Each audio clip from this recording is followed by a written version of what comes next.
Saludo con gusto al senador Emilio Álvarez y Casa, integrante del Grupo Plural en el Senado de la República. Aprecio mucho que hayas aceptado la invitación para venir al estudio, Emilio. Mi privilegio, Guillermo. Muy buenas noches. Grande alegría estar acá en el Financiero Bloomberg. Muchas gracias.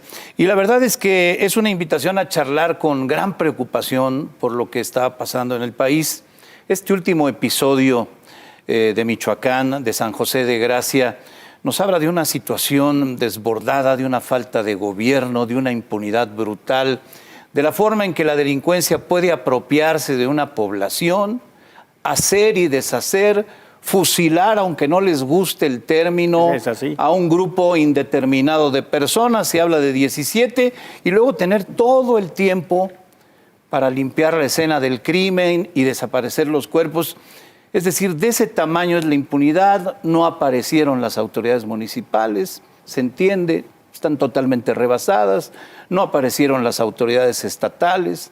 Al día siguiente el presidente de la República en la mañanera estaba totalmente desinformado de lo que había ocurrido. A media mañana el gobernador del estado de Michoacán totalmente desinformado de lo que había pasado. Ya por la tarde de lunes el fiscal de Michoacán más o menos nos dio una cierta idea de lo que según él había sucedido, aunque hay que decir que los videos que se difundieron abrumadoramente en redes sociales hablan de una brutalidad como pocas veces se ha visto en el país. Infelizmente no es la única señal. Solo el año pasado tuvimos una secuencia de masacres demoledoras, pero este gesto, lo que sucedió en Michoacán, es probablemente el indicador más doloroso del fracaso de la estrategia de seguridad de este gobierno. La apuesta de abrazos y no balazos y la apuesta de contención está mostrando claramente un fracaso rotundo.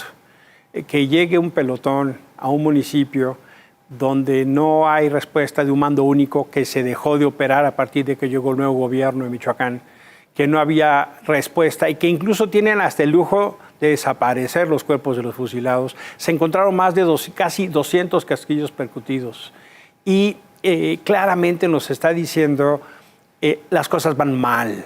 Cuando tú revisas el informe de la Guardia Nacional, te encuentras que detuvieron a 6 personas por motivo de investigación, a 6, en el informe de la Guardia Nacional. Y también te informan, por ejemplo, que tuvieron a 70 grillos y a 320 cucarachas, y dice, ¿qué está informando la Guardia Nacional? Hicimos esta guardia para proteger a los mexicanos, no para perseguir a migrantes. Pero claramente uno se pregunta, ¿y qué cerca de esta población no había un cuartel de la Guardia Nacional? ¿No había militares? ¿Dónde están las fuerzas que se crearon para hacer esa respuesta? Y absolutamente preocupante, la respuesta del presidente. Nos dice el presidente como solución que los cárteles se cambian de nombre, porque desacreditan a Jalisco o a Michoacán como si ese fuera el debate. Me parece que después de la Casa Gris el presidente ha perdido el norte, está absolutamente desorientado, ya no tiene el nervio y el control de la agenda que solía tener, pero lo más importante, creo yo, un gobernante se hace elegir para resolver los problemas de un diagnóstico que señala. López Obrador fue certero en el diagnóstico, pero hoy nos está mostrando que la realidad lo está rebasando por mucho. Y eso, cuando llevamos 55% de su gobierno, es muy grave. Sí, alguien tendría que hacerle ver al presidente que él no es el centro de todo. Es así. Y que los asuntos tienen una importancia tal que él tiene que colocarlos en el centro de todo para atenderlos. Hoy volvió a salir el presidente a decir que este es un caso usado por los conservadores, por la oposición, por sus adversarios, para dinamitar su transformación. Así no se puede atender un problema de la gravedad como el que estamos enfrentando, Emilio. Guillermo, uno se preocupa. ¿Cuál es el interés del presidente? ¿Cuáles son sus prioridades en la agenda pública? Y te encuentras señales, por ejemplo, el presidente está más preocupado en discutir las encuestas de popularidad que en discutir cuáles son los mecanismos de protección a la población. Hoy, los temas de inseguridad, salud, crisis económica y educación son claramente las prioridades de la gente. Y uno se dice, ¿cómo es posible los cálculos? Tú dabas ahorita la nota, déjame darte un ejemplo. Cierran las escuelas de tiempo completo. 3,5 millones de niños y niñas dejan de tener una opción que hace la diferencia en su vida. 3,5 millones de niños y niñas. Y le aumentan 80% el presupuesto a las Fuerzas Armadas. Tú dirías, ¿están haciendo eso para disminuir la seguridad? No. Están haciendo eso para mantener los privilegios de las Fuerzas Armadas. Entonces, el saldo es muy positivo, muy negativo, perdóname, en ambos lados. Niños fuera de escuela y no tenemos más seguridad. Está fallando severamente la implementación, pero sobre todo el compromiso que hizo el presidente cuando llegó. Hoy por hoy, sí hay elementos muy serios y el presidente tendría que entender que la agenda de la seguridad no es una agenda para pelearse, es una agenda para convocarnos a todos los sectores sociales para convenir una política de seguridad de Estado. Es decir, los delincuentes nos atacan a todos. Y como Estado tenemos que responder, porque lo que pasa en Michoacán es una derrota del Estado mexicano, lo que pasa en Zacatecas, lo que pasa en Veracruz, lo que pasa en la Ciudad de México, lo que pasa en Guerrero, lo que pasa en Sinaloa, en una enorme cantidad de lugares del país. Es una derrota del Estado. El jefe del Estado tendría que estar dando una respuesta a Estado y lo que vemos es que le preocupa cómo se llaman los carteles y las encuestas. Eso es de alarma, Guillermo. Sin duda, Emilio. ¿Consideras, hemos vivido momentos terribles en materia de seguridad en México, no los desconozco, hablo del pasado, pero frente a lo que estamos viviendo, mencionabas de Zacatecas, Colima, Guanajuato, Sinaloa, Jalisco, ahora Michoacán, en donde se ha desbordado la violencia. ¿Consideras que estamos en la peor crisis de seguridad en el país? Mira, yo creo que se ha mantenido y tiende a empeorar. Por supuesto, es una crisis heredada. Hay un pasado indefendible en esa materia y eso es así. Eso es absolutamente claro. Y también te puedo decir que la capacidad de respuesta o el diagnóstico que tenía el presidente de manera inicial fracasó. Bueno, entonces tenemos que ajustar la estrategia, tenemos que calibrar la respuesta, porque lo que estamos teniendo en materia de homicidios, en materia de feminicidios, en materia de periodistas asesinados, en materia de defensores, en materia de desapariciones forzadas, una serie de indicadores muy dramáticos que están empeorando. Mira, yo lo quiero decir con mucha claridad a estas alturas, porque al tiempo lo podemos ver. Si las cosas no cambian, la herencia de este gobierno va a ser un narcoestado militarizado. Y eso es el fracaso de la esperanza que se generó en la urna del 18. Un narcoestado generalizado. Militarizado. Militarizado, perdón. Narcoestado porque estas pasadas elecciones de junio del año anterior nos permitieron ver, sobre todo en toda la zona del Pacífico donde hubo elecciones, una participación brutal de la delincuencia organizada que va tomando el control de las posiciones políticas. Hay que decirlo. Operaciones electorales. Operaciones electorales. Mira, hay que decirlo con esa claridad. O sea, lo que necesitamos blindar es que el narco no se meta a la urna. Las señales de alarma es que en 21 se metieron como nunca. Y claro, esto es parte de las consecuencias de eso. Se llama pago de favores. Necesitamos blindar nuestra democracia de que el cáncer del narco y la corrupción no avance más. Necesitamos que se entienda que el aparato de justicia tiene que funcionar. ¿Esta gente por qué mata? Porque esencialmente no tiene consecuencia. Se atreven a fusilar, aunque no les gusta el término, utilizan un eufemismo, pero eso se llama fusilamiento, porque nada les va a pasar. El aparato de justicia está absolutamente paralizado. Y me parece entonces que es momento de preguntarse, ¿dónde está la Fiscalía General de la República? ¿Dónde está el fiscal? El fiscal está persiguiendo a su familia y a los científicos. ¿Dónde están las fiscalías de los estados? En Guanajuato, que pareciera que son más cómplices del otro lado, o en cualquier otro lugar. Por eso te digo que me parece una derrota, porque el problema de la impunidad estructural se junta con el fracaso de la política de seguridad. Si no entendemos que necesitamos de hacer un cambio, un giro importante, lo que viene es peor, porque se está empoderando la violencia. Ese es el mensaje de Michoacán. Y la militarización del país es también brutal. Mira, Uno diría, por supuesto que en ocasiones tiene que intervenir el ejército, por ejemplo, en casos como estos, porque tiene una capacidad de fuego que incluso viola la ley, porque hay una serie de armamento que solo corresponde a las Fuerzas Armadas, desafían el monopolio de uso de la fuerza. Sí, para eso podemos utilizar las Fuerzas Armadas en control y contención, pero no los queremos distraídos construyendo aeropuertos, construyendo trenes, sembrando árboles, distribuyendo tanques de gas, creando empresas, operar. Para eso no queremos a las Fuerzas Armadas, no queremos que hagan empresas para administrar la renta nacional que les ha dado el presidente López Obrador.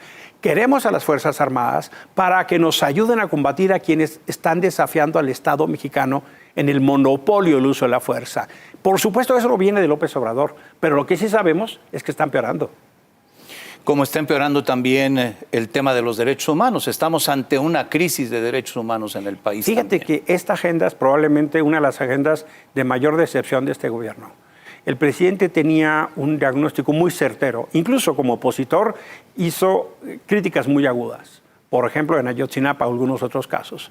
Pero hoy, a 3 años de su gobierno, lo que vemos es una crisis brutal de migración, la peor que hemos vivido, una crisis tremendísima en libertad de expresión, en donde están matando este año 7 periodistas, y el presidente contribuye al riesgo estigmatizando, calumniando y atacando periodistas. Tenemos un fenómeno muy severo de feminicidios. Tenemos un tema muy crítico en materia de derechos económicos y sociales. Hoy, ciertamente la pandemia no es culpa del presidente, pero la respuesta que dé sí es responsabilidad de su gobierno. Hoy hay más pobres y hay más desigualdad. Y por supuesto, los temas de salud. Nos dijeron que catastróficamente iba a haber 60,000 muertos. Los datos que tú acabas de reportar son más de 5 veces esa cifra. ¿Qué falló en el diagnóstico que tenemos esos números? O, por ejemplo, somos el país con más personal de la salud que perdió la vida. En materia de derechos humanos, ya no diría una crisis. Tenemos un conjunto de crisis que se han acumulado una gran crisis, Guillermo. Sí, sin duda. Es imprescindible dar un giro de 180 grados en la visión del combate a la inseguridad. Mira, si no se hace, vamos a acabar en un hoyo todavía más profundo. Mira, en el Senado tenemos que revisar la estrategia de seguridad. ¿Tú crees que nos han convocado a alguna reunión plural? ¿Que nos han convocado a una discusión que nos permita analizar qué hacemos? Para nada. Se juntan ellos y con ellos. Y con esto quiero decir que no están entendiendo que el dilema es a todas y todos los mexicanos, pero sobre todo, ¿en serio cree el presidente López Obrador que proponer que se cambien el nombre de los carteles va a satisfacer a las víctimas? El tema principalísimo aquí es que hay una deuda con esas víctimas y que el Estado les ha dado la espalda. Este gobierno está traicionando a las víctimas y me parece que no están tomando la noción de lo que eso significa. Hay que tener en cuenta el dolor que ahí está. Y me parece que lo que sucedió en San José de Gracia, de que lleguen un pelotón, un grupo de camionetas a fusilar de esa manera, además en un sepelio, es un tema extraordinariamente doloroso. Me parece que el presidente está perdiendo la sensibilidad. Yo quisiera un jefe de Estado que encabezara la indignación y que nos convocara para eso. Y no lo estoy viendo. No, sin duda. Oye, el tema de las escuelas de tiempo completo es un golpe a los niños y a las mamás de los niños, que además se quedaron antes sin las estancias infantiles. Es un golpe repetido. Mira, todos convenimos que la llave de la transformación se llama educación. Todos convenimos que este país va a salir adelante con más educación. Quitar las escuelas de tiempo completo es esencialmente afectar a niños de escasos recursos y que los pone en una condición de negación de su derecho. ¿Sabes qué me da la sensación? Que para este gobierno niños y niñas no son prioridad. La agenda de la niñez está absolutamente desdibujada. Están planteándose desaparecer el CIPINA, el Sistema Integral de Protección de Niños, Niñas y Adolescentes. Están otra serie de recortes que ya han pasado. No es el primero. Y a eso súmale recortes en ciencia, recortes en cultura, recortes en becas. Es decir, si este presidente quiere dejar un legado, tiene que apostar a más educación, no a menos. Y yo diría, ¿Qué es prioridad? ¿Inaugura pronto el Tren Maya o que los niños tengan mejor educación? Yo no tengo duda, ¿eh? Hay que apostar por niños y niñas en su plenitud de derechos y eso no está pasando. Es la anulación del futuro. Absoluto, y del presente, porque la pandemia dejó niños con menos educación, niños más obesos, niños más violentados y niños con menos educación. Ahorita, para responder a la pandemia, lo que tendrías que hacer es fortalecer escuelas del tiempo completo, porque la pandemia les afectó enormemente en sus derechos. ¿Qué tendría que ser, en mi opinión, una buena respuesta? Duplico la apuesta en escuelas de tiempo completo para que los niños que perdieron porque la familia solo tenía televisión o no tenían computadora o solo tenían un teléfono celular, puedan recuperar lo perdido. ¿Y cómo responden? Quitándoles más educación. Es el contrasentido, Guillermo. Es un enorme despropósito. Es un despropósito. Yo creería que la prioridad sería duplicar eso, ¿eh? Y si tengo que ajustar el Tren Maya, si tengo que ajustar Dos Bocas, si tengo que quitarle dinero al ejército, si tengo que retrasar Felipe Ángeles, lo hago. Porque esos son edificios que solo están para el relumbrón y la egoteca. ¿Que por qué tiene que ser el 21 de marzo? Pues por una fecha que se le ocurrió al señor. Pero en este momento lo que necesitamos es entender que niños y niñas no son solo el futuro, es el presente de hoy para transformar. Es nuestra prioridad, pero para el gobierno no lo es. Un extravío muy grande en Palacio Nacional. Una sucesiva cadena de errores. El López Obrador del nervio ágil, de la respuesta, parece que se está atrofiando. Incluso lo dijo, ¿no? Estoy cansado, le faltan 2 años y medio. Que deje de estarse preocupando por la revocación, que deje de preocuparse por el penacho, que deje de preocuparse por las encuestas y se ponga a gobernar y concite como jefe de Estado a todos los sectores para que le respondamos como se merece la delincuencia, que es con Estado de Derecho y con severidad. Sin lugar a dudas. Emilio Álvarez y Casa, senador de la República, integrante del Grupo Plural en el Senado, te agradezco mucho que hayas aceptado venir a platicar con nosotros. Mi privilegio, Guillermo. Seguimos en contacto. Por Muchas supuesto. gracias. Enseguida, indicadores de la pandemia.